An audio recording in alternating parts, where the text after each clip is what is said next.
അഹുതം അവൈശ്വദേവം അവിധിനാഹുതം ആ സപ്തമാംസ്തസ്യ ലോകാൻ ഹിനസ്തി. നിങ്ങൾക്കിത് കേൾക്കാൻ ഇഷ്ടമുണ്ടോയെന്നറിയില്ല, എനിക്കിത് പറഞ്ഞു തരാൻ ഇഷ്ടമുണ്ട്. അപ്പം എൻ്റെ ഇഷ്ടത്തിന് കണക്കാക്കിയിട്ടെങ്കിലും നിങ്ങൾക്ക് ഇഷ്ടം ഉണ്ടാവട്ടെ എന്നേ പറയാൻ പറ്റുള്ളൂ. ആരെങ്കിലും എന്നോട് പറയണം കേട്ടോ, ഈ പറയണത് നിങ്ങൾക്ക് ഇഷ്ടമാവുന്നുണ്ടോയെന്ന്. ഈ അഗ്നിഹോത്രത്തിൽ നിന്ന് തുടങ്ങുന്ന വേദകർമാനുഷ്ഠാനങ്ങളെല്ലാം ഉണ്ടല്ലോ, ആ അഗ്നിഹോത്രം മാത്രം നടത്തിയാൽ പോരാ, ഒരു നിഷ്ഠ അവിടെ ഉണ്ടാക്കുന്നത്. അദർശം അപൗർണമാസം, ദർശം പൗർണമാസം എന്ന് പറഞ്ഞ് തിഥികൾ 15 അതിൽ പൗർണമി ദിവസവും അമാവാസി ദിവസവും ചെയ്യേണ്ട കർമ്മങ്ങളുണ്ട്. ചാതുർമാസ്യം 14 മാസം കൂടുമ്പോൾ ചെയ്യേണ്ടതുണ്ട്. അനാഗ്രയണം അതിഥിവർജിതം ച, കൊയ്ത്ത് നടത്തുമ്പോൾ ചെയ്യുക, അതിഥികൾ വന്നാൽ അവരെ സത്കരിക്കുക, ഒരു തരത്തിലും ഉപേക്ഷ കാണിക്കരുത്. 2 or 3 കൊയ്ത്തുണ്ടെങ്കിൽ ആ കൊയ്ത്ത് കാലത്ത് ചെയ്യേണ്ട ഒരു പ്രത്യേക കർമ്മം. അഹുതം അവൈശ്വദേവം അവിധിനാഹുതം. ഈ കർമ്മങ്ങളൊക്കെ ചെയ്യുമ്പോൾ ശരിയായിട്ടുള്ള സാമഗ്രികൾ, നെയ്യും ഹവിസും ബാക്കിയുള്ളതൊക്കെ എടുത്ത് വേണ്ടതുപോലെ ഹോമിക്കണം. അഗ്നി നല്ലപോലെ കത്തിജ്വലിക്കണം, അതിലൊന്നിലും ഒരു കുറവ് വരരുത്. വൈശ്വദേവം എന്നൊരു കർമ്മമുണ്ട്, അത് ചെയ്യണം. ഇത് ചെയ്യുന്ന സമയത്ത് എന്തെങ്കിലും വിധിക്ക് തകരാറ് വന്നാലോ,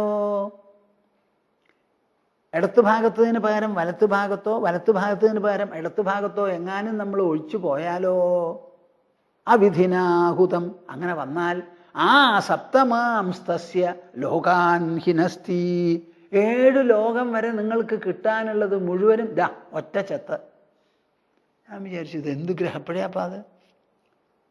ഒരു ഭാഗത്ത് പറയണു, അറിവുള്ളവർ നിങ്ങളെ ഉദ്ബോധിപ്പിക്കുന്നുണ്ട്, 3 വേദങ്ങളിൽ പറഞ്ഞു വച്ചിരിക്കണു, അതെല്ലാം വേണ്ടതുപോലെ ചെയ്യൂന്ന്. അടുത്ത ശ്ലോകത്തിൽ പറയണു ഇത് വെറും ഒന്നല്ല, അതാത് കാലങ്ങളിൽ പലതും അങ്ങനെ സീരിയലായിട്ട് ചെയ്യാനുണ്ട്. അതിലേതെങ്കിലും ഒരു പിഴവോ തെറ്റോ വന്നാൽ നിങ്ങൾക്ക് കിട്ടാനുള്ള ഫലം മുഴുവനും 7 ലോകം വരെ നശിച്ചു. എന്നിട്ട് അവർ പറയാണ്, കാലീ കരാലീ ച മനോജവാച സുലോഹിത യാച സുധൂമ്രവർണ സ്ഫുലിംഗിനി വിശ്വരുചീ ച ദേവി ലേലായമാന ഇതി സപ്തജിഹ്വാഹ. ഞാൻ എപ്പോഴും പറയും, നമ്മുടെ ഹിന്ദു മനസ്സ് ഫലഭൂയിഷ്ഠമായ ഒരു മനസ്സാണെന്ന്. ആ ഹിന്ദുക്കളുടെ മനസ്സ് ഏത് കാര്യത്തെക്കുറിച്ച് ചിന്തിക്കാൻ തുടങ്ങിയാലും ആ വിഷയത്തെ വർണ്ണശബളമാക്കി തീർക്കാൻ, ആകർഷകമാക്കി തീർക്കാനുള്ള ഒരു വിശേഷപ്പെട്ട ക്രിയാത്മക വൈഭവം അവർക്കുണ്ട്. ഹോമം ചെയ്യാൻ പുറപ്പെട്ടാൽ പറഞ്ഞു, ഒരു ഹോമകുണ്ടല്ല, പലതരത്തിലാണ്. സമചതുരാണ് സാമാന്യം, എന്നാൽ സമചതുരമല്ല ദീർഘചതുരമാകാം, 4 അല്ല 5 സൈഡാവാം, 6 ആവാം, 7 ആവാം, 8 ആവാം, 9 ആവാം, 10 ആവാം, 11, 12 ഒക്കെ. അർദ്ധവൃത്തമാവാം, വൃത്തമാവാം, ത്രികോണമാവാം, ക്വാഡ്രിലാറ്ററൽ ആവാം. ഒരു ഹോമകുണ്ടല്ല, അനവധി ഹോമകുണ്ടം. ആ ഓരോ ഹോമകുണ്ടത്തിനും ഓരോ ഫലവും നിശ്ചയിച്ചു ഇരിക്കട്ടെ എന്ന് പറഞ്ഞ്.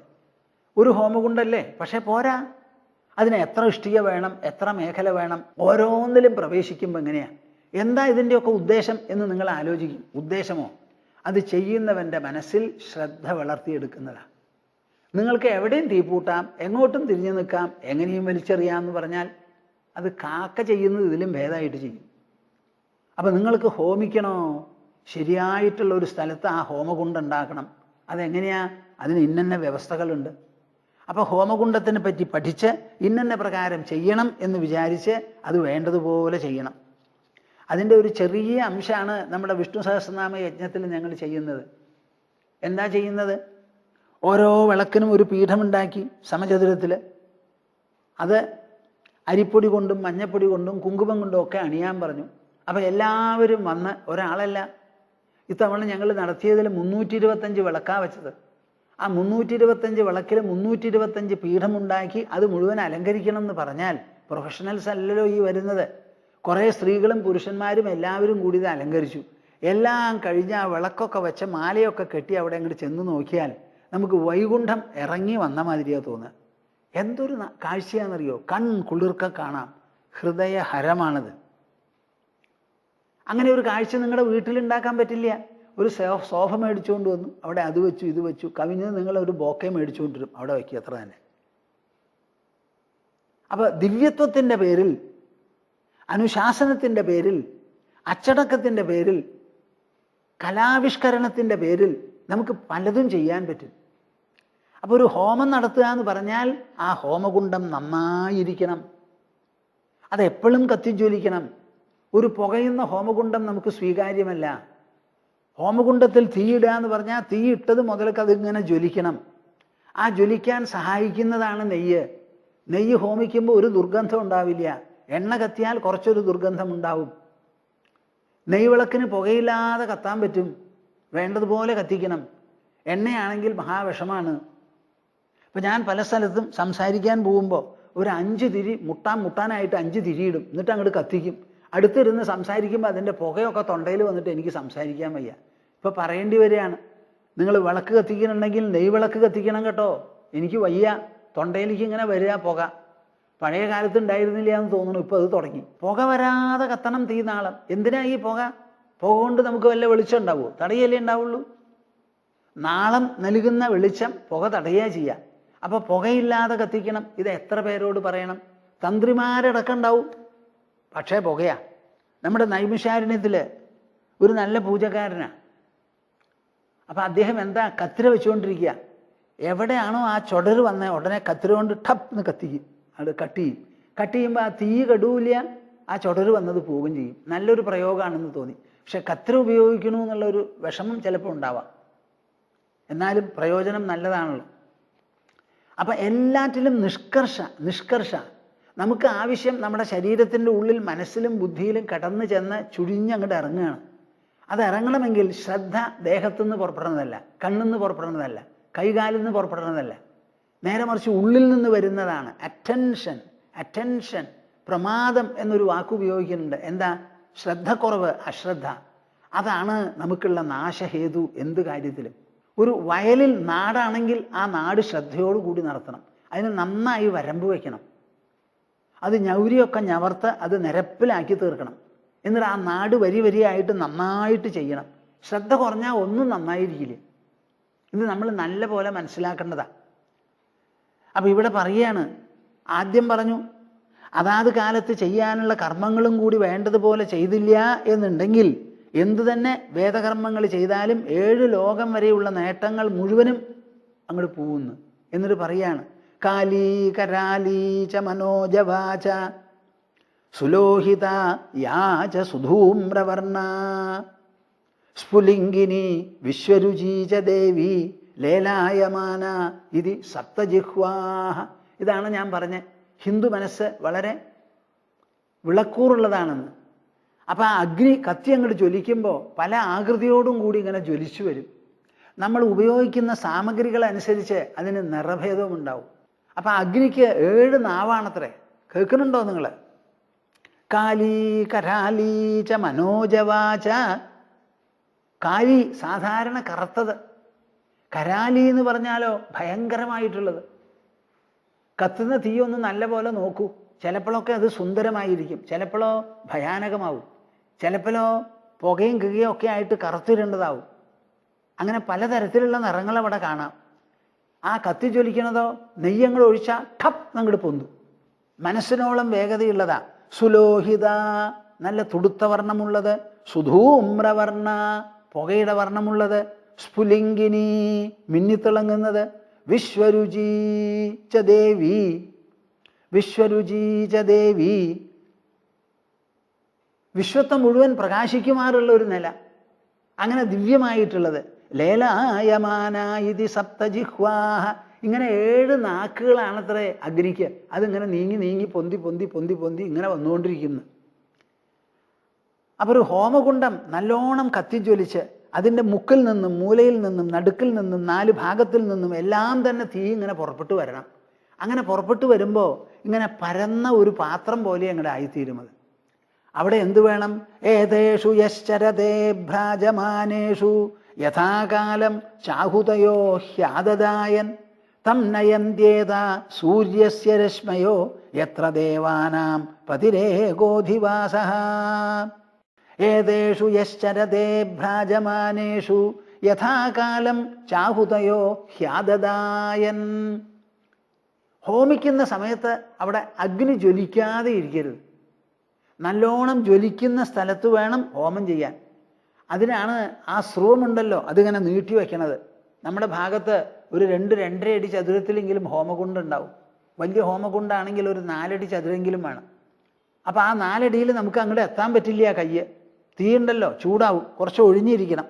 അപ്പം കയ്യിൽ നീളമുള്ള ഒരു സ്രവമെടുത്ത് അതുകൊണ്ട് നെയ്യെടുത്ത് ഹോമിക്കണം. ഹോമിക്കുമ്പോൾ ഇവിടെ അവിടെ അവിടെ ഇവിടെ ഒക്കെ ഹോമിച്ച് തീനാളം പടർന്ന് ഇങ്ങനെ പൊന്തണം. പടർന്ന് പൊന്തി സഞ്ചരിച്ചു കൊണ്ടിരിക്കുന്ന ആ മിന്നിത്തിളങ്ങുന്ന തീനാളങ്ങളിൽ യഥാകാലം കാലമനുസരിച്ച് ചാഹുതയോ ഹ്യാദദായൻ ആഹുതികളെല്ലാം വേണ്ടതുപോലെ അതിനങ്ങോട്ട് കൊടുക്കുക. അപ്പം അഗ്നിക്ക് വലിയ തൃപ്തിയായി സന്തോഷമായി ഈ യജമാനൻ എനിക്ക് ഇത്രയധികം സന്തോഷത്തോടുകൂടി സത്കാരം നൽകുന്നുണ്ടല്ലോ, വളരെ ശ്രദ്ധയോടുകൂടി തം നയന്ത്യേത സൂര്യസ്യ രശ്മയോ എത്ര ദേവാനാം പതിരേകോധിവാസഃ. ആ യജമാനനെ അവർ പ്രത്യേകം ക്ഷണിച്ച് സത്കരിച്ചു കൊണ്ടുപോകത്രേ. ആരായി കൊണ്ടുപോവുക? സൂര്യസ്യ രശ്മയ, സൂര്യൻ്റെ രശ്മികൾ. സാധാരണ സൂര്യൻ്റെ രശ്മിയുടെ അടുത്ത് നമുക്ക് പോകാൻ പറ്റുമോ? പറ്റില്ല, ചൂട് തട്ടും, എരിഞ്ഞു പോവും. പക്ഷെ നമ്മളവിടെ പോണത് ശരീരം വീണതിന് ശേഷമാണ്. അപ്പം അവിടെ പൊള്ളുന്നതൊന്നും നമുക്ക് ഉണ്ടാവില്ല. അപ്പം സൂര്യൻ്റെ രശ്മികൾ എന്ത് ചെയ്യണു? തം നയന്ത്യേത, ഈ യജമാനനെ ക്ഷണിച്ചു വിളിച്ചു കൊണ്ടുപോണു. എത്ര ദേവാനാം പതിരേകോധിവാസഃ, എവിടെയാണോ ദേവന്മാരുടെ അധിപതി വസിക്കുന്നത് ആ സ്ഥലത്തിലേക്ക് ഈ യജമാനനെ കൂട്ടിക്കൊണ്ടുപോണു. എങ്ങനെയാ അവർ കൂട്ടിക്കൊണ്ടുപോണത്? നല്ല ഒരു വെൽക്കം പറഞ്ഞുകൊണ്ടാ, സ്വാഗതം കൊണ്ടുപോകുന്നത്. കൊണ്ടുപോകുന്നത് ഏഹ്യേഹീതി തമാഹുതയ സുവർച്ചസഃ സൂര്യസ്യ രശ്മിഭിർ യജമാനം വഹന്തി പ്രിയാം വാചം അഭിവദന്ത്യോർച്ചയന്ത്യഃ ഏഷവഃ പുണ്യഃ സുഹൃതോ ബ്രഹ്മലോകഃ. നിങ്ങൾക്കിത് കേൾക്കാൻ ഇഷ്ടമുണ്ടോ? എന്നാൽ എനിക്ക് തോന്നുകയാണ് നമ്മുടെ സംസ്കാരത്തെ ഒന്ന് പറഞ്ഞ് മനസ്സിലാക്കണമെന്ന്. കൃഷ്ണൻ വലിയൊരു വിമർശനം നടത്തിയിരിക്കുന്നത് എന്ത്? വ്യവസായാത്മിക ബുദ്ധി എന്ന് പറയുന്നത് മനസ്സിൽ ഉദിക്കില്ല ഈ വേദകർമ്മങ്ങൾ ചെയ്താൽ. എങ്ങനെയാ കൃഷ്ണൻ അങ്ങനെ പറഞ്ഞത്? അദ്ദേഹത്തിന് ഇത് പറയാനുള്ള അവകാശമെന്ത്, അധികാരമെന്ത്, അടിസ്ഥാനമെന്ത്? കൃഷ്ണനാണെന്ന് പറഞ്ഞ് എന്തും പറയാൻ പറ്റില്ല. അദ്ദേഹം ഒരു മനുഷ്യനായിരുന്നു. സാന്ദീപനിയുടെ അവിടെ പോയി സംസ്കാരത്തോടു കൂടി പഠിച്ചവനാണ്. ഹിമാലയത്തിൽ ചെന്ന് 12 കൊല്ലം തപസ് ചെയ്തവനാണ് പ്രദ്യുമ്നൻ ജനിക്കുന്നതിന് മുൻപ്. അപ്പം അദ്ദേഹം അസംബന്ധമൊന്നും പറയാൻ പറ്റില്ല. അതേവരെ പൂർവാചാര്യന്മാർ എന്ത് പറഞ്ഞു വെച്ചിട്ടുണ്ടോ, വേദങ്ങളും ശാസ്ത്രങ്ങളും എന്താണോ പ്രഖ്യാപിക്കുന്നത്, വിളംബരപ്പെടുത്തുന്നത്, അതിലത്തെ വിലയിരുത്തൽ എന്തോ അത് വിട്ട് ഒരടി വ്യതിചലിക്കാൻ കൃഷ്ണന് അവകാശമില്ല, ആർക്കുമില്ല. അപ്പം കൃഷ്ണൻ പറഞ്ഞത് ശരിയോ എന്ന് നിങ്ങൾ അറിയണം, വെറുതെ പറഞ്ഞതല്ല. അതാണ് ഞാൻ ഈ ഉപനിഷത്തും വേദമാണല്ലോ പരമാധികാരം അങ്ങേയറ്റത്തുള്ളത്. അപ്പം ആ സൂര്യരശ്മികൾ എന്ത് ചെയ്യണു? ഏഹ്യേഹീതി തമാഹുതയഃ സുവർച്ചസഃ. നമ്മൾ ഈ ഹോമിച്ചിട്ടുള്ള ഹോമമുണ്ടല്ലോ, ആ ആഹുതികളെല്ലാം പരിണമിച്ച് അവിടെ ചെന്ന് കൂടി വരൂ എന്ന് പറഞ്ഞ് സൂര്യൻ്റെ രശ്മികൾ യജമാനനെ കൂട്ടിക്കൊണ്ടുപോണു. ഓ വന്നു, ഞങ്ങൾ കാത്തിരിക്കുകയാണ്, വരൂ എന്നാത്ര നേരം വയ്യത് എന്ന് പറഞ്ഞ് സ്വാഗതം ചെയ്തു കൊണ്ടുപോണു. പോകുന്ന സമയത്തോ പ്രിയാം വാചം അഭിവദന്ത്യഃ അർച്ചയന്ത്യഃ, കേൾക്കാൻ മധുരം ആനന്ദകരമായിരിക്കുന്ന വാക്കുകളാണ് അവർ പറയുക. ഏഷവഃ പുണ്യസുഹൃതോ ബ്രഹ്മലോകഃ, ഞങ്ങൾ കൂട്ടിക്കൊണ്ടു പോകുന്നത് ബ്രഹ്മലോകത്തിലേക്കാണ്. ഇത് ഭൂലോകത്തിൽ പുണ്യം ചെയ്തവർക്കേ ഇത് കിട്ടുള്ളൂ. അങ്ങ് വളരെ പുണ്യവാനാണ്, പുണ്യാത്മാവാണ്, അങ്ങക്ക് വിധിച്ചിട്ടുള്ള ലോകമാണ്, വരൂ. അവിടെ പ്രത്യേക സോഫയൊക്കെ തയ്യാറാക്കിയിട്ടുണ്ട്, അവിടെ സുഖമായിട്ടിരിക്കാം. നമ്മുടെ ഭൂമിയിലുള്ള എയർ കണ്ടീഷൻ അല്ല അവിടെ വിശേഷപ്പെട്ട എയർ കണ്ടീഷനും കാര്യങ്ങളും ഒക്കെയാണ്. ഒരു കുഴപ്പമില്ല എപ്പോഴും എന്ന് പറഞ്ഞ് കൂട്ടിക്കൊണ്ടുപോകും. അപ്പം കർമ്മം ചെയ്താൽ കിട്ടുന്ന ഫലം ഇതാണെന്നാണ് പറയുന്നത്. നിങ്ങൾക്കിത് കേട്ടിട്ട് എന്ത് തോന്നും? ഇത് കൊള്ളാം, ഒന്ന് പരിശ്രമിക്കാമെന്ന് തോന്നില്ലേ? അത് തോന്നണം, അതാണ് അവർക്ക് ആവശ്യം. മരണാനന്തരം കിട്ടാൻ പോകുന്ന ഒരു ദശയെ ഇത്ര ഭംഗിയായി വിവരിച്ച് ഇത് എപ്പോഴാണ് കിട്ടാൻ പോണത്? മരണാനന്തരം. ഇത് കിട്ടിയെന്നുള്ളതിന് വല്ല തെളിവുണ്ടോ? ഇല്ല. ഉണ്ടാവോ? ഇല്ല. അത് പറഞ്ഞതിന് ശേഷം മനുഷ്യന്റെ മനസ്സിൽ ഇങ്ങനെ പരലോക അഭിലാഷം ജനിപ്പിച്ച് അവിടുന്ന് അങ്ങോട്ട് പറയാണ് ഈ പറയുന്നതൊക്കെ സർവ്വ അബദ്ധമാണെന്ന്. പ്ലവാഹ്യേതേ അദൃഢായജ്ഞരൂപാ അഷ്ടാദശോക്തം അവരം യേഷു കർമ്മ ഏതശ്രേയോ ഏഭിനന്ദന്തി മൂഢാഃ ജരാമൃത്യും തേ പുനരേവാപിയന്തി. കഴിഞ്ഞു. എൻ്റെ അമ്മ പറഞ്ഞു കേട്ടിട്ടുണ്ട് 1000 കെട്ട് അരച്ചെത്തെന്ന്. ഇത്ര നേരം പറഞ്ഞുണ്ടാക്കി പൊടിപ്പും തൊങ്ങലും വെച്ച് ദാ വരണു, സൂര്യൻ്റെ രശ്മികൾ കൊണ്ടുപോണു, സ്വാഗതം ചെയ്യണു, പുണ്യലോകമിതാ, ബ്രഹ്മലോകമിതാ, ഇരുന്നോളൂ, എവിടെ വേണമെങ്കിൽ ഇരുന്നോളൂ, പരമസുഖം, സന്തോഷം എന്ന് പറഞ്ഞിട്ട് പറയുക. അടുത്ത ശ്ലോകത്തിൽ ഇത് വായിക്കുന്നവരെ എനിക്കൊരു ശ്വാസം നിന്നുപോയ പോലെയായിരുന്നു ഈ ഒരു ശ്ലോകം വായിക്കുന്നത് വരെ. പ്ലവാഹ്യേതേ അദൃഢാഃ യജ്ഞരൂപാഃ. 16 ഋത്വിക്കുകളും യജമാനനും പത്നിയും കൂടിയാ 18ആയി. ഈ 18 അംഗങ്ങൾ വേണം നമ്മുടെ യാഗയജ്ഞങ്ങളും കർമ്മങ്ങളും ഒക്കെ ചെയ്യാൻ. അഷ്ടാദശോക്തം, ഇങ്ങനെ 18 ആൾ കൂടി ചെയ്യുന്ന ഈ യജ്ഞരൂപമായ കർമ്മങ്ങളുണ്ടല്ലോ, അത് മുഴുവനും പ്ലവാഹ്യേതേ അദൃഢാഃ, ഓട്ടത്തോണികളാണ്. കേട്ടുവോ നിങ്ങൾ? ചെറിയ ഓട്ടയാ, ആർക്കും അറിയില്ല. സാധാരണ ആ തോണി അങ്ങോട്ട് ഇട്ടാൽ അതിൽ വെള്ളം കിടക്കില്ല, അത്ര ചെറുതാ. പക്ഷേ ആൾക്കാരെല്ലാവരും കൂടി കയറി അങ്ങോട്ട് ഇരുന്നാൽ ഭാരം കൊണ്ട് അമർന്നപ്പോൾ പ്രഷറായി. ആ പ്രഷർ വന്നപ്പോൾ തുളയെ അങ്ങോട്ട് തുറന്നു, അതിൻ്റെ ഉള്ളിൽ വെള്ളം കിടക്കില്ല. ഇതാരും അറിഞ്ഞിട്ടില്ല. പ്ലവാഹ്യേതേ അദൃഢായജ്ഞരൂപാഃ അഷ്ടാദശോക്തമഭരം യേഷു കർമ്മ. കാര്യം 16 ഋത്വിക്കുകളുണ്ട്, യജമാനനുണ്ട്, യജമാന പത്നിയുണ്ട്, ധാരാളം മന്ത്രങ്ങളുണ്ട്, വളരെ പഴക്കമുള്ളതാണ്, അനാദിയാണ്. ഇങ്ങനെ ഒക്കെ ആണെങ്കിലും നിങ്ങൾ മനസ്സിലാക്കിക്കോളൂ, അവരം യേഷു കർമ്മ. പ്രേക്ഷകരെ, നിങ്ങൾ കേൾക്കുന്നുണ്ടോ ഞാൻ പറയണത്? വരം എന്ന് പറഞ്ഞാൽ ശ്രേഷ്ഠം, അവരം എന്ന് പറഞ്ഞാൽ അശ്രേഷ്ഠം. ഈ വേദങ്ങൾ വിധിക്കുന്ന ഈ കർമ്മങ്ങൾ മുഴുവനും അശ്രേഷ്ഠമാണ്. ഏതുപോലെയാ? അതിൻ്റെ സഹായത്തോടു കൂടി സമുദ്രമോ പുഴയോ കടക്കാൻ നോക്കിയാൽ ഓട്ടത്തോണിയിൽ കയറി തുഴഞ്ഞു പോകുന്നത് പോലെയാണ്. ആദ്യം മനസ്സിലാവില്ല, കര വിട്ടു കഴിഞ്ഞു, വെള്ളം കഴിഞ്ഞു, കരയെന്നും പോയി മറുകരയെന്നും അകന്നു, വഴിയിൽ മുങ്ങിപ്പോയ തന്നെ. അഷ്ടാദശോക്തമവരം യേഷു കർമ്മ ഏതശ്രേയോ ഏഭിനന്ദന്തി. അങ്ങനെയുള്ള ഈ കർമ്മവിധികൾ മുഴുവൻ വളരെ കേമമാണ്, ശ്രേഷ്ഠമാണ് എന്ന് പറഞ്ഞിങ്ങനെ കഴിയുന്നുണ്ടല്ലോ. തമിഴ്നാട്ടിലൊക്കെ ചില ദീക്ഷിതന്മാരുണ്ട്, അവർ യാഗം കഴിഞ്ഞാൽ 2 കുണ്ടലം എടുത്തിടും. കുണ്ടല ദീക്ഷിതർ എന്ന് അവരെ പറയാറുണ്ട്. ഒക്കെ ആയിക്കോട്ടെ, ഒരു വിരോധമില്ല. എന്തുണ്ടെന്നാണ് നിങ്ങൾ പറയുന്നത്? ഇതാണ് ശ്രേയസ് എന്ന് പറഞ്ഞ് ഇത് കെട്ടിപ്പൊത്തുന്നവരുണ്ടല്ലോ, പൊത്തിപ്പിടിക്കുന്നവരുണ്ടല്ലോ. ജരാമൃത്യും തേ പുനരേവാപിയന്തി. അവർക്ക് വരാൻ പോകുന്നത് ജരാമൃത്യു. വയസ്സാവും, ജരാനര പിടിക്കും, അത് കഴിഞ്ഞാൽ മരിക്കും, പിന്നെയും ജനിക്കും, പിന്നെയും കർമ്മങ്ങൾ ചെയ്യും. ഈ കർമ്മവാസന പോകാതെ ജരയും മൃത്യുവും ഇത് രണ്ടുമായിട്ട് ഇങ്ങനെ കൂടാം. എന്നാൽ അവരുടെ മനസ്സിലുള്ള വിചാരമോ, ഞങ്ങൾ പിടിച്ചിട്ടുണ്ട്, വേദങ്ങൾ പറഞ്ഞു ശ്രേഷ്ഠമാണ് കർമ്മങ്ങൾ, സൂര്യരശ്മികൾ ഞങ്ങളെ കൊണ്ടുപോകും എന്നൊക്കെ വിചാരിച്ച് ഇങ്ങനെ പരസ്യം ചെയ്തുകൊണ്ട് നടക്കും. ശരിയായിട്ടൊന്ന് പരിശോധിക്കാൻ അവരുടെ മനസ്സിൽ തോന്നുന്നില്ല. അവിദ്യായാം അന്തരേ വർത്തമാനാഃ സ്വയം ധീരാഃ പണ്ഡിതം മന്യമാനാഃ ജംഘന്യമാനാഃ പരിയന്തി മൂഢാഃ അന്ധേന ഇവ നീയമാനാ യഥാന്ധാഃ. നമ്മുടെ ഭാരതത്തിൽ ജനിച്ചിട്ടുണ്ടെങ്കിൽ, പ്രത്യേകിച്ചും ഹിന്ദുക്കളാണെങ്കിൽ, ഈ മുണ്ടകോപനിഷത്ത് അവർ വായിക്കണം. നമ്മുടെ സംസ്കാരത്തിൻ്റെ ഏറ്റവും വിശേഷപ്പെട്ട മുദ്രണമാണ് നാം അതിൽ കാണുന്നത്. ഇങ്ങനെ സധീരം കാര്യങ്ങളെക്കുറിച്ച് പ്രതിപാദിക്കുക.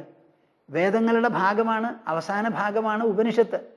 വേദങ്ങളെ തന്നെ വിലയിരുത്തുകയാണ് ഉപനിഷത്തുകളിലൊക്കെ പ്രഖ്യാപനം, വിളംബരമാണ്. ആ വിളംബരം സർവ്വജനങ്ങളും കേൾക്കാനുള്ളതാണ്. ഈ കർമ്മഠന്മാർക്കും കർമ്മതാത്പര്യമുള്ളവർക്കും അതിലുള്ള ഋത്വിക്കുകളോ ദീക്ഷിതന്മാരോ ആരൊക്കെയുണ്ടോ അവരൊക്കെ കേൾക്കേണ്ടതാണ്. അവിദ്യായാം അന്തരേ വർത്തമാനാഃ. ചെയ്യുന്നത് വലിയ വേദകർമ്മങ്ങളാണ്. അശ്വമേധയാഗം വരെയുള്ളതാണ്. ആ കർമ്മങ്ങളൊക്കെ ചെയ്താലും അവരുടെ ഇരിപ്പ് എവിടെയാ? അവിദ്യായാം അന്തരേ. രൂഢമൂലമായിട്ടുള്ളത് അവിദ്യയാണ്. ആ അവിദ്യയുടെ ഉള്ളിൽ, അജ്ഞാനത്തിൻ്റെ ഉള്ളിലാണ് അവരുടെ നിൽപ്പ്. എന്നാൽ അവർ ധരിക്കുന്നതോ സ്വയം ധീരാഹ പണ്ഡിതം മന്യമാനാഹ. അതെ, ഞാൻ വേദദീക്ഷിതരാ, ഞാൻ കർമ്മങ്ങളൊക്കെ ചെയ്തിട്ടുണ്ട് കേട്ടോ, യാഗം ചെയ്തു, ജ്യോതിഷ്ഠോമം ചെയ്തു, സോമയാഗം ചെയ്തു, ഉപായപ്പെട്ട ആളൊന്നുമല്ല. ദാ നോക്കൂ കുണ്ടലം എന്ന് പറഞ്ഞാൽ എല്ലാവർക്കും കാണാതൊക്കെ ഉണ്ടെന്ന് നടക്കുന്നു. പക്ഷെ അവർ മനസ്സിലാക്കുന്നില്ല, നമ്മൾ ശരീരമല്ല, ശരീരവിലക്ഷണമായ ആത്മാവാണ്. ആ ആത്മാ എന്നുള്ള അർത്ഥത്തിലാണ് ഞാൻ എന്ന പദം ഉപയോഗിക്കുന്നത്. ആ ഞാനുണ്ടെങ്കിലേ എൻ്റെ ഉള്ളൂ, എൻ്റെ ബുദ്ധിയുള്ളൂ, എൻ്റെ അഹങ്കാരം, എൻ്റെ മനസ്സ്, എൻ്റെ ശരീരം, എൻ്റെ വീട്, എൻ്റെ കർമ്മം, എൻ്റെ കർമ്മഫലം. ഞാനാണിവിടെ.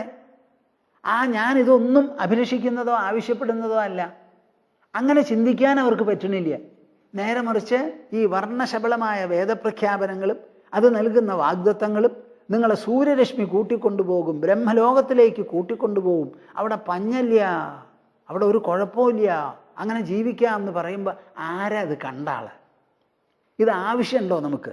ഉള്ളതൊക്കെ വിട്ടിട്ടാണ് മരിക്കുന്നത്. എല്ലാം വിട്ടുപോയി ശരീരവുമില്ലാതെ എവിടം കൊണ്ടാ അങ്ങോട്ട് പോവുക? ഏത് കാലം കൊണ്ടാ നിങ്ങൾ നടക്കുക? ഏത് കണ്ണുകൊണ്ടാ കാണുക? ഉള്ളതൊക്കെ ഇവിടെ വിട്ടിട്ട് പോയില്ലേ? അങ്ങനെ വിചാരിക്കാൻ അവർക്ക് പറ്റണില്ല. ആശ ആശ. ജംഘന്യമാനാഹ പരിയന്തി മൂഢാഹ. വേദം പഠിച്ചിട്ടുണ്ട്, എനിക്ക് എല്ലാം അറിയാം, ഞാൻ കേമനാണ്, മന്ത്രങ്ങളൊക്കെ നല്ലോണം ചൊല്ലും. എന്ത് മന്ത്രം ചൊല്ലണത്? എന്തിനുള്ള മന്ത്രം അത്? എന്തിനുള്ള മന്ത്ര?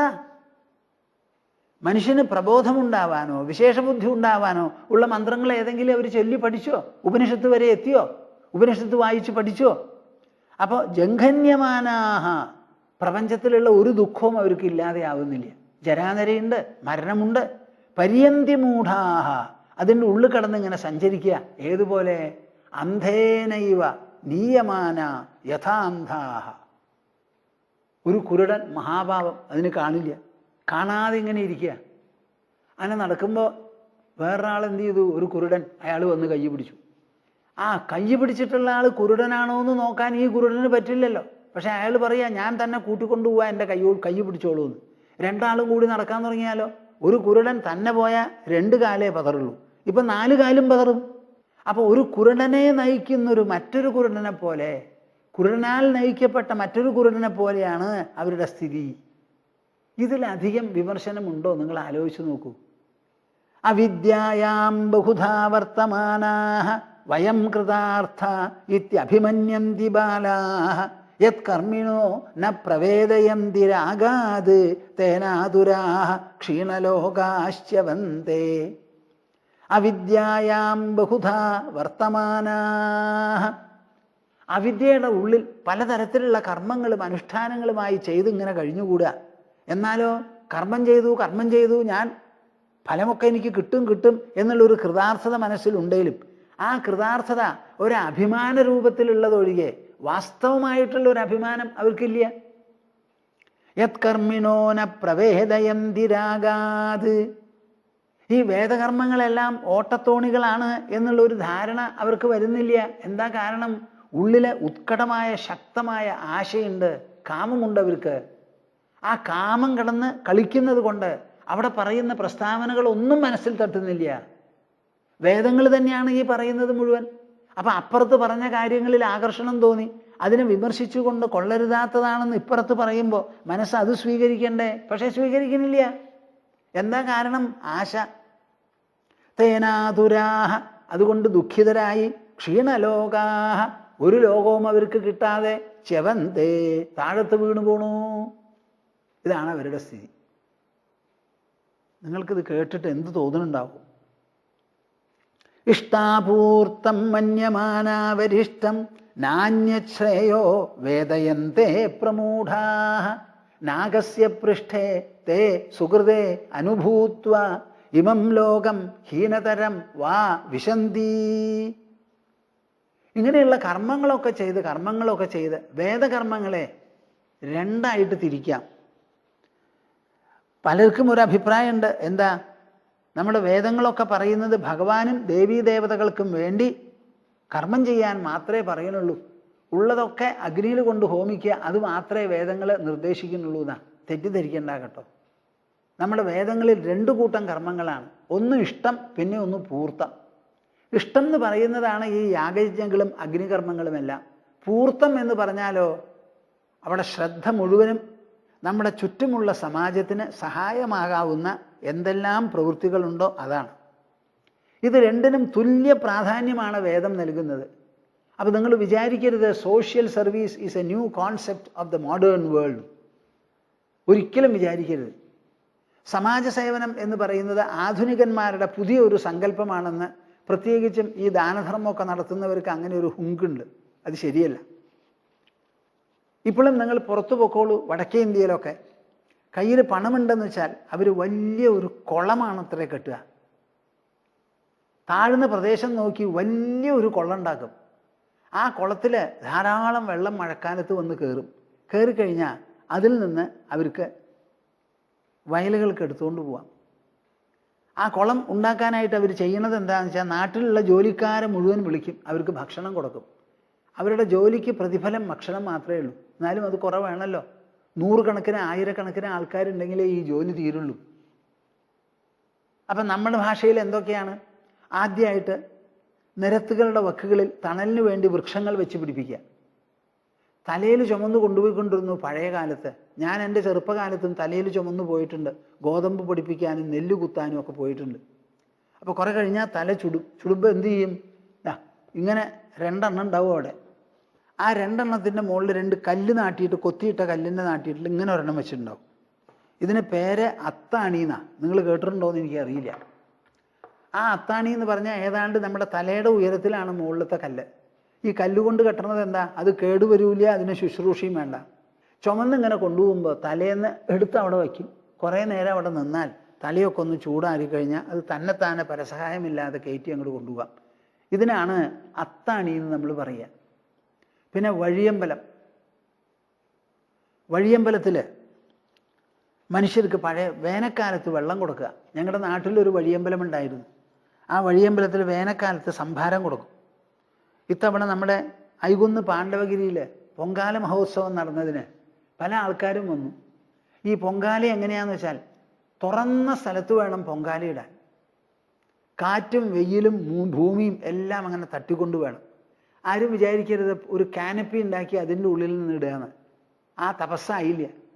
അപ്പോൾ വെയിലുണ്ടാവുമല്ലോ, എല്ലാവർക്കും വിഷമാണ്. അപ്പോൾ അവർക്ക് എല്ലാവർക്കും സംഭാരം കൊടുക്കണം എന്ന് പറഞ്ഞ് തൃശ്ശൂരിൽ നിന്ന് ഒരാൾ കുറേ പണം അയച്ചു തന്നു. കുറേ പൈസ കൊടുത്തു അത്രേ. അവർക്ക് എല്ലാവർക്കും സംഭാരം കൊടുക്കുമെന്ന് ഒരാൾക്കത് തോന്നി. നോക്കൂ, നമ്മുടെ സംസ്കാരമാണതപ്പാ. നിങ്ങൾ ഒരിക്കലും വിചാരിക്കരുത് ഞാനും എൻ്റെ കുട്ടികളും തങ്ങളും പെങ്ങളും സഹസ്രഭോജനം, ഇതാണ് നിങ്ങളുടെ വിചാരം. നിങ്ങൾ എത്ര നിങ്ങളുടെ കുടുംബത്തിൽ ചെലവ് ചെയ്താലും അത് സമുദ്രത്തിൽ കായം കലക്കുന്ന പോലെയാണ്. അതിൻ്റെ കൂട്ടത്തിൽ 10 ഉറുപ്പിയെങ്കിലും നിങ്ങൾ ബാക്കിയുള്ളവർക്ക് വേണ്ടി കൊടുത്താൽ അത് മാത്രമേ പുണ്യമായിട്ട് അവശേഷിക്കുന്നുള്ളൂ. നിങ്ങൾക്ക് നല്ല പോലെ മനസ്സിലാക്കിക്കോളൂ. അവനവനും അവനവൻ്റെ കുട്ടികൾക്കും വേണ്ടി എത്ര കൊടുത്ത് തിന്നാലും അതൊക്കെ മലമൂത്രമായിട്ട് അങ്ങോട്ട് പോവത്രേ ഉള്ളൂ. അതുകൊണ്ടൊരു പുണ്യമോ ഒരു നേട്ടമോ നിങ്ങളുടെ മനസ്സിനുണ്ടാവില്ല. അന്തരംഗത്തിന് നേട്ടം ഉണ്ടാവണമെങ്കിൽ ബാക്കിയുള്ളവർക്ക് സഹായം എന്തെങ്കിലും ചെയ്യണം. അപ്പോൾ വേദവിധികളിൽ ഒരു ഭാഗം അഗ്നിഹോമമാണ്, സമ്മതിച്ചു. മറുഭാഗമോ സമാജത്തിന് വേണ്ട കാര്യങ്ങൾ ചെയ്യുക. അത് വഴിയമ്പലം, വെള്ളം കൊടുക്കുക, അത്താണി, വൃക്ഷങ്ങൾ വെച്ച് പിടിപ്പിക്കുക, പൊതു നിരത്തുണ്ടാക്കുക, പാർക്കുണ്ടാക്കുക. അവിടുന്ന് അങ്ങനെ എന്തൊക്കെ ചെയ്യാം? വിദ്യാഭ്യാസ സൗകര്യങ്ങൾ, ആസ്പത്രി സൗകര്യങ്ങൾ, നമ്മുടെ സംസ്കാരവും കാര്യങ്ങളും ഒക്കെ പഠിപ്പിക്കാനുള്ളത്. ഞാൻ അടുത്ത കാലത്ത് ബോംബെയിൽ ചെന്നപ്പോൾ ഒരാളിനോട് പറഞ്ഞു, എനിക്കിപ്പോൾ തോന്നണത് എന്താ എന്ന് വെച്ചാൽ നമ്മുടെ ഈ സംസ്കാരം എനിക്ക് മനസ്സിന് സമാധാനം അതുകൊണ്ട് മാത്രമേ ഉള്ളൂ. എന്നെ കല്യാണം കഴിച്ച ആളുമില്ല, ഉണ്ടായിരുന്ന ഒരു മകനും 2 പേരും പോയി, ഞാൻ മാത്രമേ ഉള്ളൂ ഇപ്പോൾ. അപ്പോൾ എനിക്ക് എന്തെങ്കിലും ഒരു സമാധാനമുണ്ടെങ്കിൽ സ്വാമിജി അങ്ങ് പറയുന്ന ഈ വാക്കുകൾ കേൾക്കുമ്പോൾ ആ സമാധാനം. അപ്പോൾ എനിക്ക് തോന്നുകയാണ് ഏറ്റവും അധികം സഹായിക്കേണ്ടത് നമ്മുടെ സംസ്കാരം നിലനിർത്താനുള്ള പ്രസ്ഥാനങ്ങൾ എന്തെല്ലാം ഉണ്ടോ അത് മുഴുവനും സഹായിക്കുകയാണ് വേണ്ടത്. സമാജ സേവനത്തിൽ ആദ്യം നിൽക്കുന്നത് ഈ സംസ്കാര പ്രവർത്തനമാണ്. ശരീരത്തിൻ്റെ ആവശ്യമാണ് അന്നം, വസ്ത്രം, പാർപ്പിടം എന്ന് പറയുന്നത്. മനസ്സിൻ്റെ ആവശ്യം ശാന്തി, സന്തോഷം, സംതൃപ്തി. ബുദ്ധിക്ക് ആവശ്യം അറിവ്, വികാസം, ഉദ്ഗതി. ഇത് എല്ലാം സമാന്തരമായി നീങ്ങുന്നതാണ്. അപ്പം അന്നദാനം മാത്രമാണ്, വസ്ത്രദാനം മാത്രമാണ്, ഗൃഹദാനം മാത്രമാണ് എല്ലാം എന്ന് നിങ്ങൾ വിചാരിക്കരുത്, മൂഢരാവരുത്. ശരീരത്തിനുള്ളത് കൊടുക്കണത് പ്രഥമ പടി, ആദ്യത്തെ പടി. അതിലും മീതെ നിൽക്കുന്നതാണ് മനസ്സിന് ശാന്തി, സന്തോഷം. നമുക്ക് എത്ര ക്ഷേത്രങ്ങളുണ്ട് ഇവിടെ. ആ ക്ഷേത്രങ്ങളിൽ പോയാൽ പല വഴിപാടുകളും ജനങ്ങൾ കഴിച്ചോട്ടെ. അവർക്ക് വഴിപാട് കഴിച്ച് എന്തെല്ലാം കിട്ടണു എന്നുള്ള കാര്യം അവിടെ ഇരിക്കട്ടെ. അവർക്ക് ആദ്യമായിട്ട് കിട്ടുന്നത് എന്താ? അവിടെ വന്നു, ധാരാളം വിളക്ക് കത്തുന്നുണ്ട്, നമ്മളും വിളക്ക് കത്തിച്ചു, കർപ്പൂരം കത്തിച്ചു, വീട്ടിലുള്ള അന്തരീക്ഷത്തിൽ നിന്ന് മാറി. അവിടെ ആരും നമ്മുടെ സ്വജനങ്ങളല്ല, ഒക്കെ അന്യജനങ്ങളാണ്. അപ്പം അവരോട് മുള്ളും മുഷ്കും നമുക്ക് തോന്നേണ്ട ആവശ്യമില്ല. അവിടെ വന്നപ്പോൾ ഈ പ്രകാശവും അവിടെ ബിംബവും മാലയും എല്ലാം കൂടി കണ്ട് മനസ്സിന് സന്തോഷം, നിർവൃതിയായി, സന്തോഷമായി. ആ സന്തോഷത്തിനും സമാധാനത്തിനും ആശ്വാസത്തിനും വരുന്നവരാണ് അവിടെ. അത് ക്ഷേത്രാങ്കണത്തിൽ നിന്നേ ഉണ്ടാവുള്ളൂ, ഗൃഹാങ്കണത്തിൽ നിന്നുണ്ടാവില്ല. പ്രധാനപ്പെട്ട ഒരു കാര്യമാണ്, നിങ്ങൾ മനസ്സിലാക്കേണ്ടതാണത്. വളരെയധികം ശ്രദ്ധിച്ച് ഗ്രഹിക്കേണ്ടതാണ്. ആ ക്ഷേത്രങ്ങളാണ് നമ്മുടെ സമാജത്തിൻ്റെ ഒരു ഭദ്രത ഇവിടെ നിലനിർത്തുന്നത്. വീട്ടിലൊക്കെ നമുക്ക് സംഘർഷമാണ്, ടെൻഷനാണ്. 2 സ്നേഹിതന്മാർ ഒരു റൂമെടുത്ത് താമസിക്കാൻ തുടങ്ങി.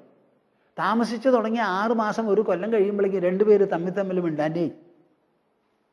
കേട്ടോ നിങ്ങൾ ഞാൻ പറയണത്? 2 സ്നേഹിതന്മാരാ, നമുക്ക് ഒരുമിച്ചൊരു ഒരു റൂമെടുത്ത് താമസിക്കാമെന്ന് പറഞ്ഞു. താമസിച്ചിട്ട് കുറച്ച് ദിവസം കഴിയുമ്പോഴോ 2 പേരും മിണ്ടാൻ്റെ ആയി കഴിഞ്ഞു. നമുക്കുണ്ടായ കുട്ടികളാ, നമ്മൾ ലാളിച്ച് മടിയിലിരുത്തി ഉമ്മ വെച്ച് വളർത്തിയവരാ. അവർ തോളിന് മീതെ ആയി എന്നുണ്ടെങ്കിൽ അമ്മ പറയണത് ശരിയല്ല, അച്ഛൻ പറയണത് ശരിയല്ല, എൻ്റെ സ്നേഹിതന്മാർ വേറെയാണെന്നാണ് അവർ പറയണത്. സർവ്വസ്ഥലത്ത് ഇതല്ലേ ചരിത്രം, നിങ്ങൾ പറയൂ. അപ്പം നമ്മുടെ വീട്ടിൽ സമാധാനം ഉണ്ടാവുമോ? ഉണ്ടാവില്ല, ഉണ്ടാവില്ല. അപൂർവമായിട്ട് വേണം സമാധാനം ഉണ്ടാവാൻ. അപ്പം സമാധാനത്തിന് എന്ത് വേണം? ദേവസന്നിധിയിൽ പോകണം, വേറെ ഒരു വഴിയില്ല. അവിടെയോ പോയാൽ മിണ്ടില്ല ആ ദൈവം. അപ്പം മനസ്സിന് സംശയവും ചോദ്യങ്ങളുമായ ആശ്രമം തേടേണ്ടി വരും, മിണ്ടുന്ന ദൈവത്തിൻ്റെ അടുത്ത് പോകേണ്ടി വരും. ഇങ്ങനെ മിണ്ടുന്ന ദൈവമുള്ള ആശ്രമങ്ങളും പേശാമടന്തകളായിരിക്കുന്ന ദേവസന്നിധികളും, ഇത് രണ്ടുമാണ് നമ്മുടെ സംസ്കാരത്തെ ഇതുവരെ നിലനിർത്തി പോന്നിട്ടുള്ളത്. നല്ല പോലെ മനസ്സിലാക്കൂ. ഇഷ്ടാപൂർത്തം രണ്ടിനും തുല്യ പ്രാധാന്യമാണ് കൊടുത്തിരിക്കുന്നത്.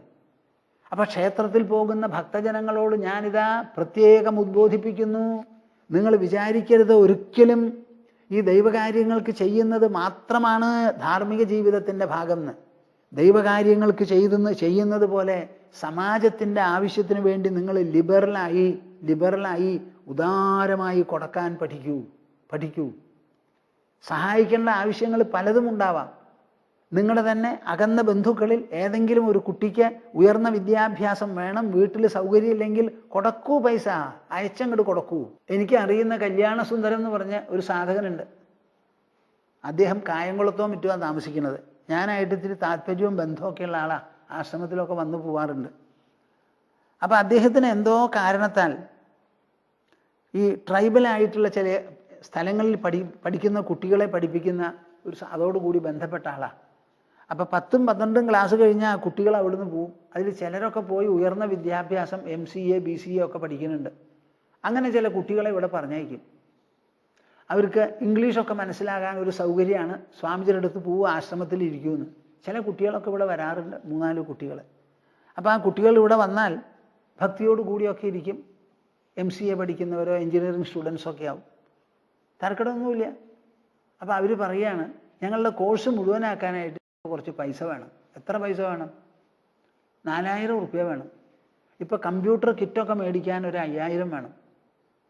അത് കഴിഞ്ഞാൽ മാസം തോറും 4000 വേണം. എത്ര മാസം വേണം? ഏപ്രിൽ മെയ് മാസം വരെ വേണം. കല്യാണസുന്ദരത്തിനോട് വിളിച്ച് ചോദിച്ച്, ശരി അപ്പോൾ ഒരാൾക്ക് കൊടുത്താൽ മതി, ഒരാൾക്ക് ഞാൻ കൊടുക്കാമെന്ന് പറഞ്ഞു അദ്ദേഹം. അപ്പോൾ ആ കുട്ടികളെ ആവശ്യപ്പെട്ട് അവരുടെ ബാങ്ക് അക്കൗണ്ടൊക്കെ തരാൻ പറഞ്ഞ് പൈസ അയച്ചു കൊടുത്തു. ഇന്ന് ആ ഒരു കുട്ടി എഴുതിയിരിക്കുക, നിങ്ങൾ അയച്ച പൈസ എനിക്ക് കിട്ടി, വളരെ സന്തോഷമുണ്ട്, ഞാൻ അങ്ങേയറ്റം കൃതജ്ഞതയുള്ളവനാണ്. ഞാനിത് എന്തിനാ പറഞ്ഞത്? എവിടെയോ ജനിച്ച കുട്ടി ആരോ പറഞ്ഞ് നമ്മുടെ ആശ്രമത്തിൽ വന്നിരിക്കുന്നു. കുറച്ച് ദിവസം ഇരുന്നു പോണു. അപ്പോൾ ഞാൻ ചോദിച്ചു, കുട്ടികളെ നിങ്ങൾക്ക് എന്തെങ്കിലും ആവശ്യമുണ്ടോ? ഉണ്ടെങ്കിൽ പറയൂ. എനിക്കിപ്പോൾ ആവശ്യമില്ല, ഞാൻ പോയിട്ട് ആവശ്യമുള്ളപ്പോൾ പറയാമെന്നായി. അപ്പോൾ പോയിക്കഴിഞ്ഞ് ഒരാൾ ആവശ്യം പറഞ്ഞു എഴുതി. ഇങ്ങനെ നിങ്ങൾക്ക് എവിടെ തോന്നുന്നുണ്ടോ അവിടെയൊക്കെ കൊടുക്കിനപ്പാ. നിങ്ങളുടെ തന്നെ അകന്ന ബന്ധുക്കളിൽ ചിലർക്ക് പഠിപ്പിക്കാൻ സൗകര്യമില്ലാത്തവരുണ്ടാവാം, കൊടുക്കൂ. അതും ദാനധർമ്മമാണ്. ക്ഷേത്രത്തിൽ പോയിട്ട് കടുംപായസം ഉണ്ടാക്കലും വിളക്ക് വയ്ക്കലും അതൊരു ഭാഗത്ത് നടക്കട്ടെ, വേണ്ടാന്നല്ല. അതുകൊണ്ട് മാത്രം മുഴുവനായി എന്ന് നിങ്ങൾ വിചാരിക്കരുത്. ഇഷ്ടങ്ങൾ ചെയ്യുന്നത് പോലെ പൂർത്തങ്ങളിലും താല്പര്യം വേണം. പൂർത്തെന്ന് പറഞ്ഞാൽ സമാജോന്മുഖമായിരിക്കുന്ന സേവന പ്രവൃത്തികൾ. ഇത് രണ്ടും മന്യമാനാവരിഷ്ടം. എന്നാൽ ഇതുകൊണ്ട് മാത്രമായോ? ഈ വിമർശനമാണ് വളരെ കടന്നു വയ്ക്കുന്നതാ. ഇഷ്ടാപൂർത്തം മന്യമാനാവരിഷ്ടം. ദേവതകളെ ഉദ്ദേശിച്ച് ചെയ്യുന്ന യാഗാദി കർമ്മങ്ങൾ, അഗ്നികർമ്മങ്ങൾ, സമാജോന്മുഖമായി ചെയ്യുന്ന സേവനകർമ്മങ്ങൾ, ഈ രണ്ടും മന്യമാനാവരിഷ്ടം. ഇത് രണ്ടും മാത്രമേ ഉള്ളൂ. ഇത് വിട്ട് ഒന്നുമില്ല ഒന്നുമില്ല ഒന്നുമില്ല എന്ന് വിചാരിക്കുന്നുണ്ടല്ലോ. നാന്യശ്രേയോ വേദയന്തേ പ്രമൂഢാ. ഇങ്ങനെ അഗ്നികർമ്മങ്ങളും സമാജസേവനങ്ങളും മാത്രമേ ഉള്ളൂ, അത് വിട്ട് ഞാനൊന്നും റെക്കഗ്നൈസ് ചെയ്യുന്നില്ല, തിരിച്ചറിയുന്നില്ല എന്ന് പറയുന്ന മനുഷ്യരുണ്ടല്ലോ, അവര് പ്രമൂഢാ. അവര് വിഡ്ഢികളല്ല, പമ്പര വിഡ്ഢികളാ.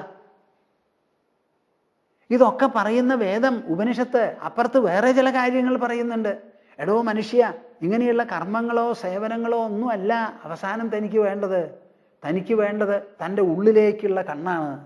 കണ്ണടച്ച് ഉള്ളു പരിശോധിച്ച് അനശ്വരമായി അചഞ്ചലമായി നിത്യപ്രകാശമായിരിക്കുന്ന പരമാത്മാവിനെ മനസ്സിലാക്കുന്നതിലേ നിത്യസന്തോഷവും ജന്മസാഫല്യവും ഉണ്ടാവുള്ളൂ എന്ന് പറയുന്നുണ്ട്. അതവർ ശ്രദ്ധിക്കണില്ല. അപ്പം ഇതൊക്കെ നമുക്കൊരു സോപാനമാണ്. അഗ്നികർമ്മങ്ങളാകട്ടെ, ക്ഷേത്രദർശനമാകട്ടെ, ഇഷ്ടാപൂർത്തങ്ങളാകട്ടെ, ഒക്കെ സോപാനങ്ങളാണ്. അപ്പം ബാക്കിയൊന്നും നാന്യശ്രേയോ വേദയന്തേ പ്രമൂഢാഹ. ഇത് വിട്ട് ശ്രേയോമാർഗം എന്താ എന്നുള്ള കാര്യം അവർ അന്വേഷിക്കണില്ല. അതുകൊണ്ട് അവർ പ്രമൂഢന്മാരാണ്. അവർ അലങ്കരിച്ച വിഡ്ഢികളാണ്. അലങ്കരിച്ച വിഡ്ഢികൾ, വെറും വിഡ്ഢികളല്ല. ഞാനിതൊക്കെ ചെയ്യുന്നുണ്ട് എന്ന് പറഞ്ഞ് എത്ര ആളാ നാരായണ മുണ്ടുടുത്ത് നടക്കണത്. അപ്പം പിന്നെ വൈകുണ്ഠത്തിലേക്ക് പോകാൻ വിഷമമില്ലല്ലോ. മുണ്ട് ആദ്യം പോവും, പിന്നെ അവർ പോവുള്ളൂ. അത് ചെയ്യുന്നതിന് തെറ്റല്ല ഞാൻ പറയുന്നത്. മനുഷ്യർക്ക് അങ്ങനെ ഒരു ഭ്രമാണല്ലോ അത് മുഴുവനും. എന്തിനായി നാരായണ മുണ്ടുടുക്കുന്നത്? അതിനൊരു ആവശ്യമുണ്ടല്ലോ. നാന്യശ്രേയോ വേദയന്തേ പ്രമൂഢാഹ. അവർക്ക് എന്ത് സംഭവിക്കണു? ഉപനിഷത്ത് പറയാണ്, നാഗസ്യ പൃഷ്ഠേ തേ സുഹൃതേ അനുഭൂത്വ. സമ്മതിക്കാം ഒരളവ് വരെ. സ്വർഗത്തിൻ്റെ പിന്നാലെ ചെന്ന് അവർ ചെയ്തത് മുഴുവനും അതിൻ്റെ ഫലം, ആ സുഹൃതം മുഴുവൻ അനുഭവിച്ചു. അവർ സുഹൃതം മാത്രമേ ചെയ്തിട്ടുണ്ടാവുള്ളൂ ജീവിതത്തിൽ. എത്ര വയസ്സ്? ഒരു 65-75 വയസ്സ്. ആ 75 വയസ്സിൻ്റെ ഉള്ളിൽ എത്ര മണിക്കൂർ നിങ്ങൾ പുണ്യകർമ്മങ്ങളും യാഗങ്ങളും ചെയ്തിട്ടുണ്ടാവും? പകുതി സമയം ഉറങ്ങിപ്പോയി. ബാക്കിയുള്ള സമയങ്ങളിൽ ഊണ് കഴിക്കാനും ബാക്കിയുള്ളതിനുമായിട്ട് പോയി. വല്ലപ്പോഴൊക്കെയാണ് പുണ്യകർമ്മം ചെയ്യുക. അപ്പം എത്ര മണിക്കൂറുണ്ടാവും നിങ്ങൾ തന്നെ പറയൂ. അപ്പം ജീവിതത്തിൽ ഒട്ടാകെ ഉണ്ടെങ്കിൽ 8/1 പുണ്യകർമ്മം ചെയ്തു, അതിന് സ്വർഗം അനുഭവിച്ചു. ബാക്കി 7/8 എന്ത് ചെയ്യണം? നാഗസ്യ പൃഷ്ഠേ തേ സുഹൃതേ അനുഭൂത്വ ഇമം ലോകം ഹീനതരം വാ വിശന്തി. അത് കഴിഞ്ഞാൽ മടങ്ങി വരണം. തൻ്റെ സമയം കഴിഞ്ഞു, പൊക്കോളൂ, ഇനി ഇവിടെ ഇരിക്കാൻ പറ്റില്ല. ഒറ്റ തള്ളാ കൊടുത്തു. തള്ളു കൊടുത്താൽ പിന്നെ വീഴുന്നത്, ഇവിടുന്ന് പോയി എത്ര ഉയരത്തിലേക്കാണ് പോയിരിക്കുന്നത്? നമ്മുടെ സാറ്റലൈറ്റിൻ്റെ ഒക്കെ അപ്പുറത്ത് പോകണം. അവിടുന്ന് തട്ടി താഴ്ത്തിട്ടാൽ എന്തായിരിക്കും സ്ഥിതി? എവിടെയാ വന്ന് വീഴുക? മൊറവും ചൂലും കൂടി കൊണ്ടുപോയാൽ അടിച്ചെടുക്കാനും കൂടി കിട്ടില്ല. അങ്ങനെ തകർന്ന് തരിപ്പണമാവുന്നു. ഇമം ലോകം ഹീനതരം വാ വിശന്തി. ഒന്നിലോ അവർ മനുഷ്യലോകത്ത് ജനിക്കും, അല്ലെങ്കിലോ മനുഷ്യേതര യോനികളിൽ ജനിക്കും. ഇതെന്തിനാ ഇതിവിടെ പറയുന്നത്? കാലീകരാളീന്നങ്ങോട്ട് തുടങ്ങി വളരെ വൃത്തിയോടും ശ്രദ്ധയോടും കൂടി ഹോമിക്കണം. അങ്ങനെ ഹോമിച്ചു കഴിഞ്ഞാൽ സൂര്യരശ്മികൾ നിങ്ങളെ ആനയിച്ചു കൊണ്ടുപോകും. അവിടെ ബ്രഹ്മലോകം കിട്ടും എന്നൊക്കെ പറഞ്ഞിട്ട് പിന്നെ പറയുകയാണ്, ഇതൊക്കെ ഓട്ടത്തോണികളാണ്. അവിദ്യയുടെ ഉള്ളിലാണ് നിങ്ങളുടെ ഈ സാമ്രാജ്യം മുഴുവനും നിൽക്കുന്നത്. ഇഷ്ടവും പൂർത്തവും മാത്രം ചെയ്താൽ പോരാ. അവിടുന്ന് ശ്രേയോമാർഗം വേറെയാണ്. അത് അറിവിൻ്റെ മാർഗമാണ്, സാക്ഷാത്കാരത്തിൻ്റെ മാർഗമാണ്, മനഃശുദ്ധിയുടെ മാർഗമാണ്, ബുദ്ധി സൂക്ഷ്മതയുടെ മാർഗമാണ്, വിചാരമാർഗമാണത്. തത്വജ്ഞാനം, ആലോചന, അതാണ് നമുക്ക് വേണ്ടത്. അതിനെ നിങ്ങൾ തള്ളിക്കളഞ്ഞു, ശ്രദ്ധിച്ചില്ല എന്നുണ്ടെങ്കിൽ ഈ മനുഷ്യയോനിയിലോ താണയോനിയിലോ കിടന്നിങ്ങനെ വട്ടം കൂടി കഴിഞ്ഞുകൂടാം. ഇപ്പം എവിടെയാണ് നമ്മൾ നിൽക്കുന്നത്? അങ്ങോട്ട് പടുത്തുയർത്തി അങ്ങോട്ട് കൊണ്ടുപോയിട്ട് തട്ടി തകർത്ത് ഭൂന്നങ്ങോട്ട് വിട്ടു. ആഹാ, ഇതാണോ ഇതിൻ്റെയൊക്കെ പരിണതഫലം? എത്ര ഇഷ്ടം ചെയ്താലും എത്ര പൂർത്തം ചെയ്താലും അവസാനം നമുക്ക് വരാൻ പോകുന്നത് ഇഹലോകത്തിൽ രണ്ടാമതും ജന്മം, ഒന്നുകിൽ മനുഷ്യയോനി അല്ലെങ്കിൽ മൃഗയോനികൾ. അതല്ലേ നമ്മളിപ്പോൾ ഉള്ളത്? ഇങ്ങനെ എത്ര കാലം കഴിഞ്ഞിട്ടാവും ഇപ്പോൾ വന്നിരിക്കുക? ഇനി ഇത് കഴിഞ്ഞിട്ടും കുറേ കാലവും കൂടി ഇനി തിരിച്ചിങ്ങോട്ട് വരണോ? അപ്പം പിന്നെ എന്ത് വേണം? അയ്യോ, ഇതല്ലല്ലോ സംഗതി. ഇതല്ലാതെ നമ്മുടെ വേദങ്ങളും ഉപനിഷത്തുകളും എന്തെങ്കിലും പറയുന്നുണ്ടോ? ഇവിടെ ശ്രേയസ് എന്നൊരു വാക്കുപയോഗിക്കുന്നുണ്ട്. നാന്യശ്രേയോ വേദയന്തേ പ്രമൂഢാഹ. അതാണ് അർജുനൻ കൃഷ്ണനോട് ചോദിച്ചത്. യശ്രേയസ്യാൻ നിശ്ചിതം ബ്രൂഹി തന്മേ. പടക്കളത്തിൽ നിന്ന് തേർത്തടത്തിൽ ഇരുന്നു കൊണ്ട് യുദ്ധം ചെയ്യില്ല എന്ന് പറഞ്ഞ് ശഠിച്ച് അർജുനൻ കൃഷ്ണനോട് ചോദിച്ചത് ശ്രേയസ് എന്താണെന്ന് പറഞ്ഞു തരൂന്ന. ആ നിശ്രേയസം നൽകാനുള്ളതാണ് നമ്മുടെ വേദം, വൈദിക ജീവിതം. ആ നിശ്രേയസം അങ്ങോട്ട് വിട്ടുകളഞ്ഞു, എന്നിട്ട് പ്രേയസ് മാത്രം പിടിച്ചു പുണർന്നു. എന്നിട്ട് കിട്ടണത് എന്താ? ഹിമം ലോകം ഹീനതരം വാ വിശന്തി.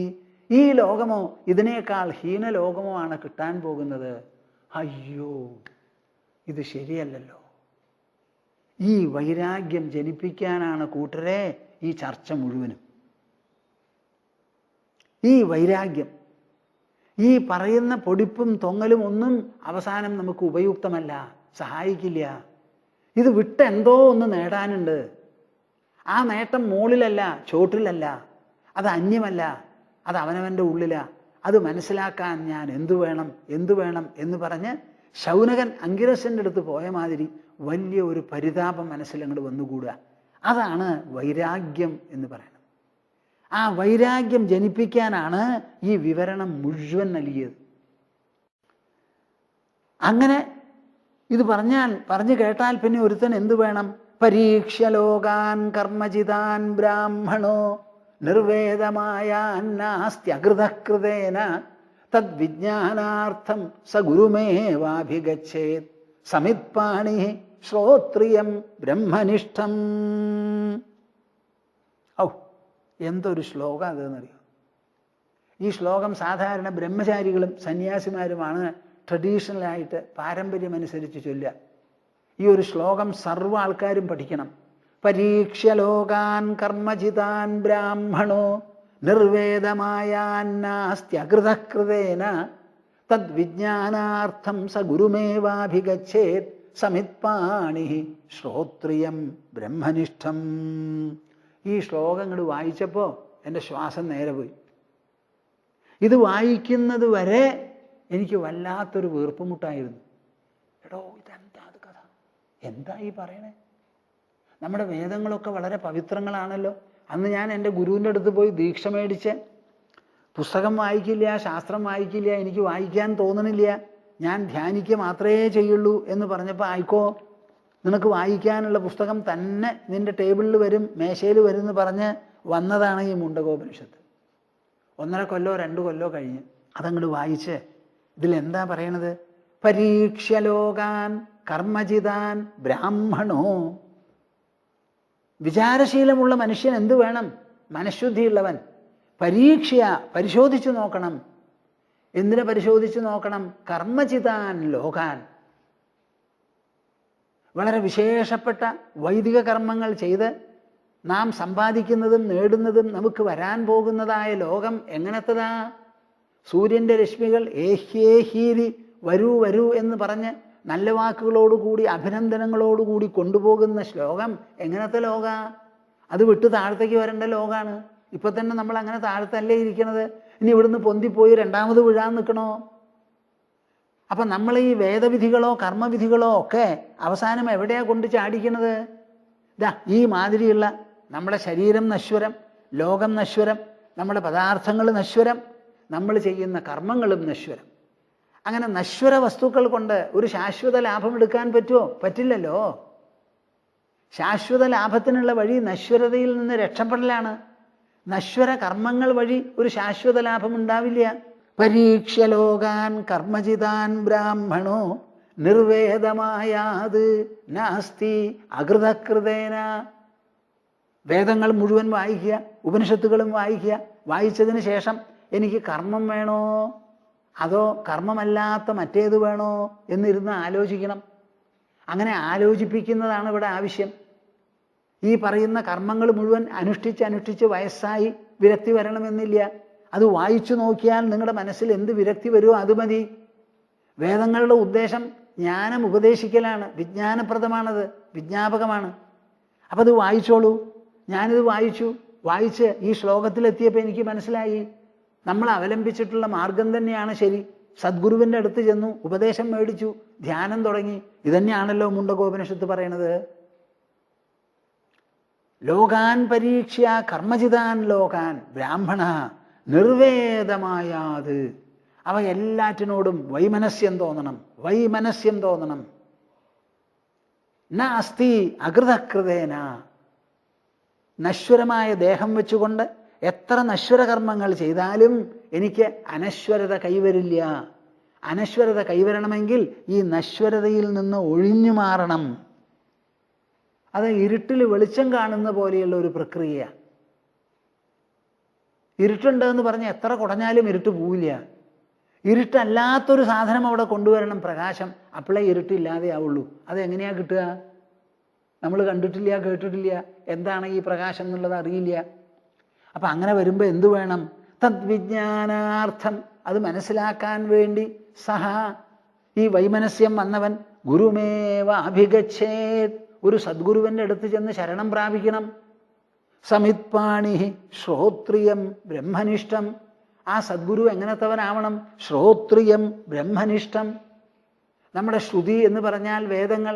ആ വേദങ്ങളും ശാസ്ത്രങ്ങളുമെല്ലാം നല്ല പോലെ അറിയുന്നവനാവണം. കാടുകാട്ടി ജീവിക്കുന്നവനാവരുത്. എല്ലാം മനസ്സിലാക്കി വിഷയങ്ങളൊക്കെ നല്ല പോലെ ആധികാരികമായി ഗ്രഹിച്ച് തപസ്സോടും യജ്ഞത്തോടും ദാനത്തോടും കൂടി വളർന്ന് അവസാനം ആത്മസാക്ഷാത്കാരം നേടിയെടുത്ത് അതിൽ പൂർണ്ണത ആ പൂർണ്ണത്വത്തോടു കൂടി ഇരിക്കുന്നവൻ ബ്രഹ്മനിഷ്ഠം. നിഷ്ഠ തന്നെ ബ്രഹ്മമാവണം. ബ്രഹ്മമല്ലാത്തൊരു നിഷ്ഠയില്ല. അങ്ങനെ ബ്രഹ്മനിഷ്ഠനും ശ്രോത്രിയനുമായ ഒരു ഗുരുവിൻ്റെ അടുത്ത് പോവുക. സമിത്പാണിഹി എന്ന് പറഞ്ഞാൽ പഴയ കാലത്ത് പോകുന്നത് കുറച്ച് സമിത്തോടുകൂടി അവിടെ ഒരു ഹോമമൊക്കെ നടത്താനുണ്ട്, വിരജാഹോമം എന്നൊക്കെ പറയാൻ വേണമെങ്കിൽ, അതിന് വേണ്ടിയിട്ടുള്ളതാണ്. അതവിടെ നിൽക്കട്ടെ. തദ്വിജ്ഞാനാർത്ഥം സ ഗുരുമേവാഭിഗച്ഛേത് സമിത്പാണി ശ്രോത്രിയം ബ്രഹ്മനിഷ്ഠം. ആ ഗുരുവിൻ്റെ അടുത്ത് പോകണമെന്നാ പറയണത്. ഇവിടെ കൃഷ്ണൻ പറയണത് എന്താ? വ്യവസായാത്മിക ബുദ്ധി സമാധൗ ന വിധീയതേ എന്നാണ് ഇവിടെ പറഞ്ഞു നിർത്തിയത്. അപ്പം നമ്മളെ ഉപനിഷത്ത് ഇവിടെ എന്താ പ്രസ്താവിക്കണതെന്ന് നിങ്ങൾക്ക് മനസ്സിലായോ? ആദ്യം പറഞ്ഞു ഈ 3 വേദങ്ങളിലും ഞങ്ങൾ പ്രഖ്യാപിച്ചിട്ടുള്ള മന്ത്രങ്ങളെല്ലാം ഫലപ്രദമാണ്, സത്യകാമന്മാരത് വേണ്ടതുപോലെ അനുസരിക്കൂ എന്ന് പറഞ്ഞു. എന്നിട്ട് പറയുകയാണ്, നിങ്ങൾ ഹോമം ചെയ്യുകയാണെങ്കിലും എന്ത് ചെയ്യുകയാണെങ്കിലും അത് വളരെ ശ്രദ്ധയോടുകൂടി ചെയ്യണം. ആലസ്യമുണ്ടാവരുത്, അശ്രദ്ധയുണ്ടാവരുത്. അഗ്നി ജ്വലിക്കുകയാണെങ്കിൽ നല്ലപോലെ ജ്വലിപ്പിക്കണം. അതിന് 7 നാവുകളാണ്. ആ നാവുകളുടെ ഉള്ളിൽ വേണം ഈ ഹോമങ്ങൾ കൊണ്ടിടാൻ. ഇടുന്ന സമയത്ത് അത് കത്തിജ്വലിച്ച് ദഹിപ്പിച്ച് വെണ്ണീറാക്കാൻ അതിന് പറ്റണം. അപ്പം അഗ്നികുണ്ഡം ജ്വലിച്ചുകൊണ്ടിരിക്കണം. അങ്ങനെ തൊട്ടത് 90ലും ശ്രദ്ധ എന്നൊരു വാക്കാണ്. അങ്ങനെ ശ്രദ്ധ നല്ലോണം നിങ്ങളുടെ മനസ്സിൽ നിന്ന് കറന്നങ്ങോട്ട് എടുത്തു, അവരെ പിടിച്ചു പറിച്ചു. എന്നിട്ട് പറയുകയാണ് എന്ത്? ഇതൊക്കെ ചെയ്താലും നിങ്ങൾക്ക് ഇപ്പം ഇരിക്കുന്ന നിലയിൽ നിന്ന് ഒരു മെച്ചവും ഉണ്ടാവാൻ പോണില്ല. നിങ്ങൾക്ക് ഉദ്ഗതിയോ ഉന്നമനമോ വേണമെങ്കിൽ ആ ഉന്നമനം ഇങ്ങനെയുള്ള സങ്കല്പത്തിലൂടെയോ സ്വർഗമോ ബ്രഹ്മലോകത്തിലേക്കോ ചെന്നിട്ട് വരേണ്ടതല്ല. ഉന്നമനം എന്ന് പറയുന്നത് ശരീരത്തിൻ്റെ ഉള്ളിലാണ്. ശരീരമാണെങ്കിൽ ജനിച്ചു വളർന്നു, 21 വയസ്സിൽ വളർച്ച നിന്നു, അതിനുശേഷം അത് ക്ഷയിക്കുകയാണ്. പിന്നെ നിങ്ങളിൽ ബാക്കിയുള്ളത് എന്താ വളരാനുള്ളത്? മനസ്സും ബുദ്ധിയുമാണ്. മനസ്സെങ്ങനെ വളരും? മനനം കൊണ്ട് വളരും, മൂല്യങ്ങൾ കൊണ്ട് വളരും. ബുദ്ധിയോ ആലോചന കൊണ്ട്, അറിവ് കൊണ്ട്, അനുഭവം കൊണ്ട് വളരും.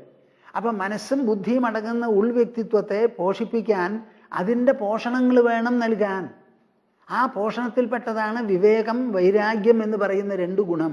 കാര്യങ്ങളെ തിരിച്ചറിഞ്ഞ് ഗുണദോഷം നിശ്ചയിക്കുന്നതാണ് വിവേകം. വൈരാഗ്യം എന്ന് പറയുന്നത് നമുക്ക് കൊള്ളരുതാത്തത്, നശ്വരമായിരിക്കുന്ന ലോകവസ്തുക്കൾ, നമ്മുടെ ദേഹമടക്കം നശ്വരമാണെന്ന് മനസ്സിലാക്കി അതിൽ നിന്ന് രക്ഷപ്പെട്ട് അനശ്വരതയിലേക്ക് പോകണമെങ്കിൽ ഉൾവലിഞ്ഞു വേണം അത് കിട്ടാൻ, പരമാത്മസന്നിധിയിലേക്ക് എത്തണം എന്നുള്ള വിചാരത്തിൽ വൈരാഗ്യം വരിക. ഇത് രണ്ടാണ് നമുക്ക് ആവശ്യം.